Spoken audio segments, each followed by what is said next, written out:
In this video, we're going to learn how to solve quadratic equation by factoring. Okay, so let's begin with this problem.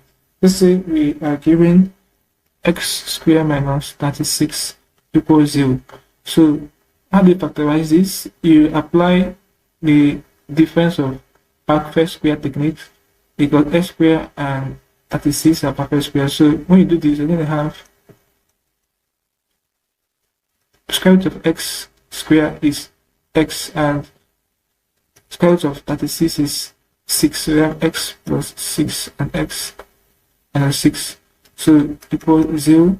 So you equate each of the factors equals 0. So you're going to have x plus 6 equals 0 and x minus 6 equals 0. So you make a straight formula to get the value of x. So you have x equals negative 6 and x equals 6. So when you plug in negative 6 and 6 here respectively and the mass, you're going to have 0. So that's it for this problem. Let's look at another problem. Okay, what is we are given 5x squared minus 1 to 5 equals 0.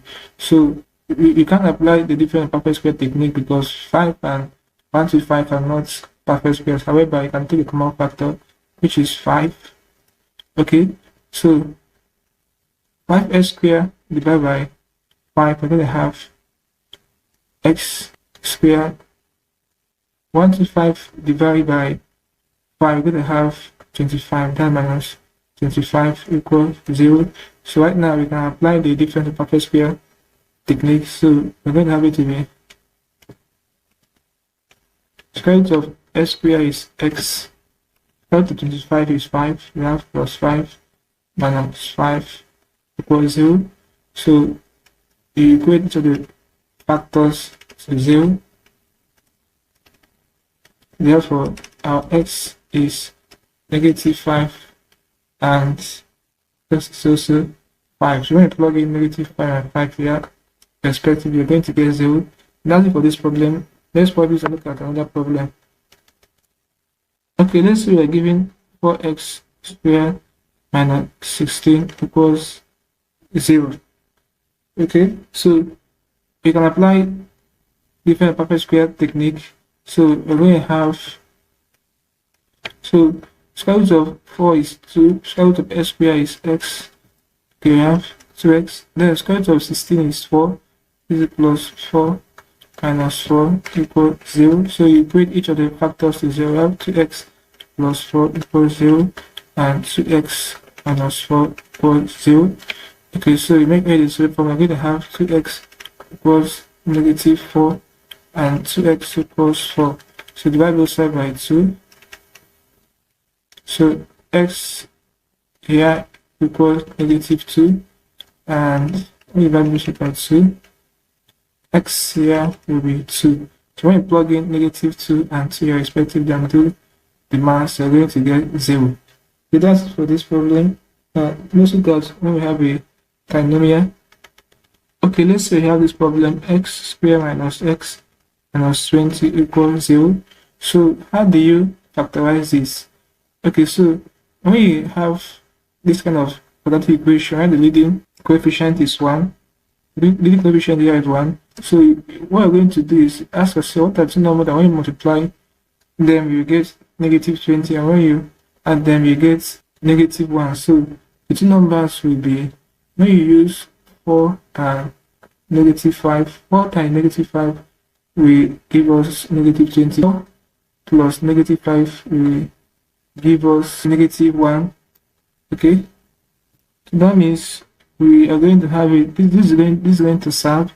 So we're going to have it to be x minus 5, x plus 4 equals 0. So you equate each of the factors to 0 equals 0 and x, okay, plus 4 equals 0. So make the straight formula. So x equals 5 and x equals negative 4.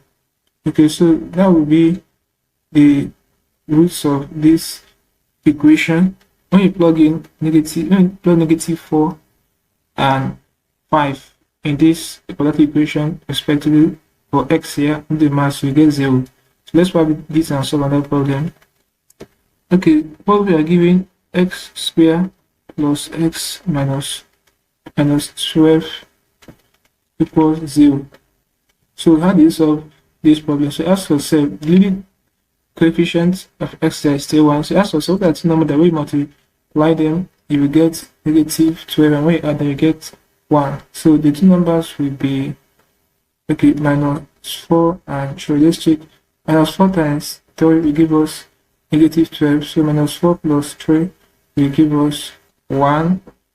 Negative 1. No, it will not work. So, well, let's try 3 and negative 4. So 3 times negative 4 will give us negative 12.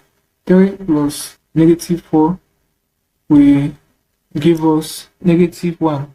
But what if we do 4 and negative 3? So 4 times negative 3 will give a negative 12. 4 plus minus negative 3, we're going to have it to be 4 minus 3. So it should be 1. So we're going to make use of 4 and negative 3. So here are going to give us x minus 3, x plus 4 equals 0. Okay, so we are going to have, we equate each of the factors to 0, x minus 4 equals 0, and x plus 4 equals 0. So therefore, we make a formula, x equals 3 and x equals negative 4. So when we plug in 3 and negative 4 in x for this expression, the value is 0. So that will be it for this problem. Okay, so let's solve one more problem. Okay, so if you are given 2x squared plus x minus 3 equals 0. So when you check here, you can see that the leading coefficient here is 2. So when you have something like this, if first of all you multiply this 3 with this 2, so we're going to have 6, okay, minus 6. So as for what are two values that when you multiply them, you get negative 6, and when you add them, you get minus 1. So the two values will be, okay, let's check 3 and negative 2. Okay, 3 times negative 2 we have minus 6. Then 3 plus negative 2 will give us 1, so it will not work. So let's try minus 3 and negative 2. So minus 3, okay, minus 3 plus negative 2, that's minus 3 and 2. So minus 3 times 2 will give us negative 6. Minus 3, okay, plus 2 will give us negative 1. So minus 3 and 2 will work. So when you have the values, you're going to arrange them like this. So it will be 2x squared, okay, plus 2x minus 3x minus 3 equals 0. So you factor by grouping. So it's going to be 2x squared, okay, plus 2x minus 3 x minus 3. Right. So what the common factor here is going to give us 2x in brackets, okay, 1 x, sorry, plus 1, okay, minus common factor here is we have 3 in brackets, so we're going to have x minus 3 divided by minus 3, we're going to have plus 1. Okay, one of the way you can check they are correct is when what is here and what is here is correct. So at this point we have 2x minus 3 and x plus 1, okay, equal 0, and this thing is equal 0. So when you make a decimal formula, you're going to have 2x minus 3 equals 0 and x plus 1 equals 0.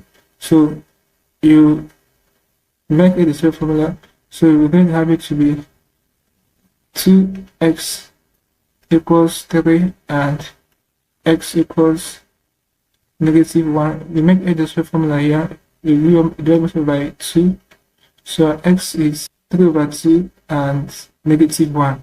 So now with the roots of this equation. With this, we have come to the end of this class. Hope we learned something interesting.